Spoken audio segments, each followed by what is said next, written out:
আসসালামু আলাইকুম, welcome my another video. আজকে ভিডিওটা অন্যরকম। তো গতকাল আসলে ভিডিওগুলা করতে পারিনি, কাজে ব্যস্ত ছিলাম। তো আসলে দেখতে পারতেছেন এগুলা আসলে অনেক কচুয়াপনা ছিল। তো এখানে দেখতে দেখছেন। তো আমরা এখানে গতকাল এটা পরিষ্কার করার পর পরিকল্পনা করছিলাম যে আসলে এটাকে, কারণ এখানে যেহেতু কচুয়াপনা ছিল, মাছ তো অবশ্যই থাকার কথা, কিন্তু দুঃখের বিষয় এখানে মাছ তো কোনো দেখা যায় না। তাহলে এটা অযথা পানি থেকে এই পানি কামড়া, চুলকানি, খাউজানি খুব কষ্টকর। তারপরে ডিসিশন নিয়ে আসছে কি লাভ নেই, আর যদি থাকেও যদি পয়া পয়া দাঁড়িয়ে তা পরে দেখা যাবে। পরে দেখা যাবে, কারণ এখন যে পানি দেখতেছেন টলটলাই, যে কিছুই নেই, পানি টলটলা। এই জন্য আসলে শাখার ডিসিশনটা ক্যান্সেল করছি, নাহলে কালকে আজকে শিখলাম হয়। এই যে দেখেন একটা মাছও নেই,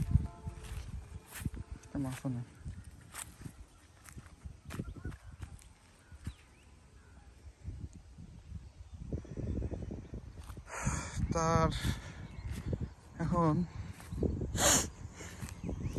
আমার এই বিছনবাড়ি দিয়ে কজন মাটি গাড়া যাবে আমি নিজেও জানি না। এই প্রথম নিজেই বিছন ফাটছি। আপনারা কিন্তু পূর্বে ভিডিও দেখছেন বিছনবাড়ি কতটুকু ছিল, দেখছেন কয়েকদিনের মধ্যেই দেখেন বিছন কত বড় হয়ে গেছে। মাশাল্লাহ মাশাল্লাহ, অনেক সুন্দর হয়েছে বিছনবাড়ি, সবুজ। এই সব ধানের সব ক্ষেতের বিছন এগুলো লাগাবে কয়েকদিন পরেই, দেখতে পারতেছেন। এই যে আমার বিছনটা জায়গা একটু ছোট হয়েছে, একটু ঘন হয়ে গেছে বেশি, কিন্তু সার দিলাম কিন্তু কাজ হল না। তো সার মনে একটু কম হয়েছে নাকি, যাই হোক আল্লাহ ভরসা। পানি দেওয়া লাগতো মনে হয়, তা পানি তো এখন যে সংকেত, পানি তো পাওয়া যায় না। এই যে অবস্থা, যাক কেটে দিয়ে যাক, যতটুকু গাড়া যায়। বাকি তো ওদিকে আছে, শর্ট পড়লে ওদিকে নেওয়া যাবে, এদিকে আছে শর্ট পড়লে নেওয়া যাবে।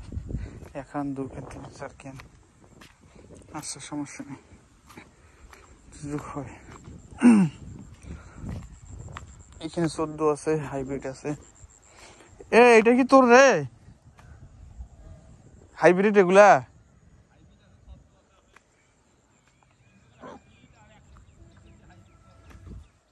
তোর কি সব লাগবে? তোর কি সব লাগবে না? তোর হাইব্রিড সব লাগবে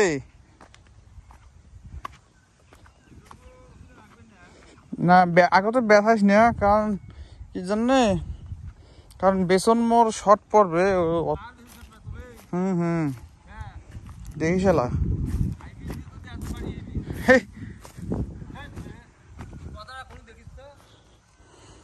দেওয়ার জন্য তো আর ভালো।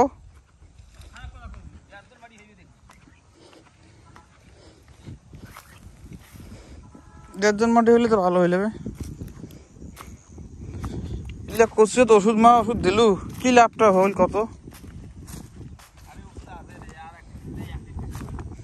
না না, মুই যেলে ওষুধ আনছিল না, ওলে মোক 2-3 দিনে মোক কামটা হয়ে গেছে। কিন্তু এখন যে কচুয়ে বানা দিছে, ওষুধ দিছি, মোর গুলো দেখছি হয়ে গেছে 4-5 দিন হইল।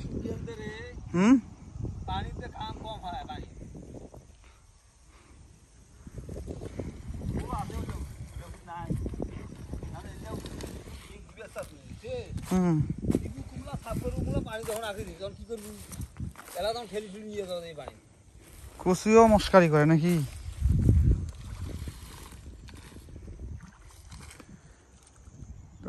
হলে কুচিয়ে করে নাকি রে? আরেক জ্বালা রে কুচিয়ে।